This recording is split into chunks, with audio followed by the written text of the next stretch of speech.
Good morning everyone. Welcome to Apsara Physics class. And yesterday I have explained half wave rectifier, its functioning.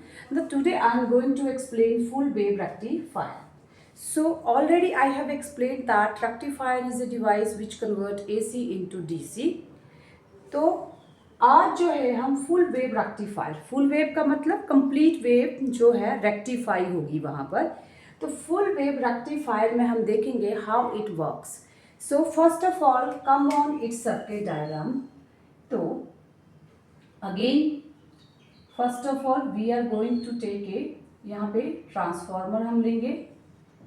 This is primary coil of transformer and this is your secondary of transformer. हमने transfer ले लिया transformer, और हमें पता है transformer जो होता है that have primary coil and secondary coil. अब फुल वेव रेक्टिफायर में क्या है, we are going to use two diodes. Half wave में हमने वन डायोड किया, here we are going to take two diodes D1 and D2। ये दो diode हैं हमारे पास। अब क्या है, हमें पता है डायोड के क्रॉस हम लोड रेजिस्टेंस करते हैं कनेक्ट। सो टू डायोड है यहाँ पर। देन ये हमने अप्लाई किया इनके across load resistance RL। Diode क्या है हमारे पास जनरल सर्किट डायग्राम में, primary and secondary of transformer. यहाँ पे हमारे पास P is the primary coil, S is the secondary coil of transformer, and then we have applied two diodes D1 and D2 across secondary of transformer। और ये फिर हमने attach किए हैं RL जो है हमारा लोड रेजिस्टेंस है, across which we are going to calculate the output, जिसके across हम आउटपुट को ऑब्टेन करेंगे। अब क्या है, हम अप्लाई करेंगे AC यहाँ पर। तो ये जब हम इनके दोनों हाफ अप्लाई करेंगे तो देखेंगे कि हमारे पास किस तरह से फाइनल ये आता है। दिस इज AC इनपुट और DC आउटपुट जब वो ऑब्टेन होगी तो हम देखेंगे कि हमारे पास किस तरह से आ रही है।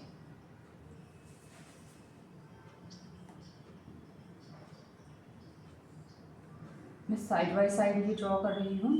ओके। अब ड्यूरिंग पॉजिटिव हाफ, जब हमने पॉजिटिव हाफ अप्लाई किया AC इनपुट का यहाँ पर अक्रॉस प्राइमरी, तो हमें पता है वोल्टेज लिंक हो जाती है अक्रॉस सेकेंडरी। तो जो अप्लाई किया हमने यहाँ पे that get linked across secondary, उसके कारण सेकेंडरी का upper end positive and lower end negative हो गया। इट मीन्स यहाँ पे P section is connected to positive and here P section is connected to negative. So during positive half क्या हुआ आपके पास, during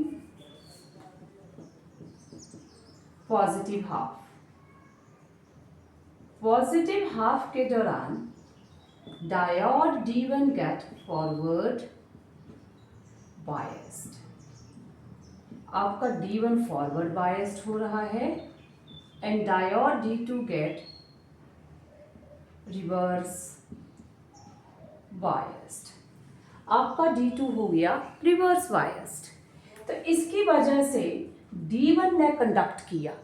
तो D1 ने जब कंडक्ट किया तो there is flow of current इस तरह से हमारे पास, एंड हमें आउटपुट मिल गई अक्रॉस लोड रेजिस्टेंस RL।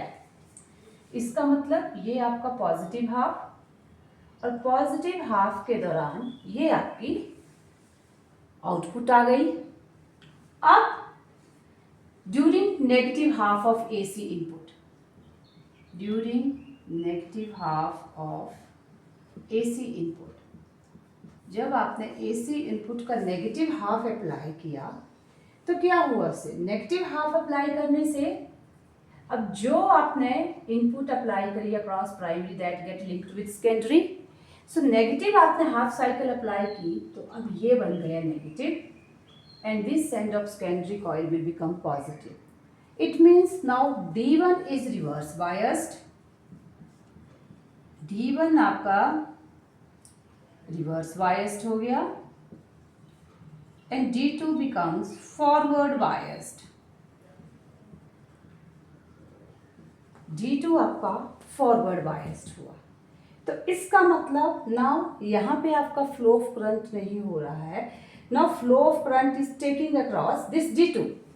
जो डायोड D2 है इसके अक्रॉस आपका फ्लो ऑफ करंट स्टार्ट हो गया and this flow of current is shown by this arrows. ये आपका फ्लो ऑफ करंट स्टार्ट हो गया अक्रॉस दिस डायोड.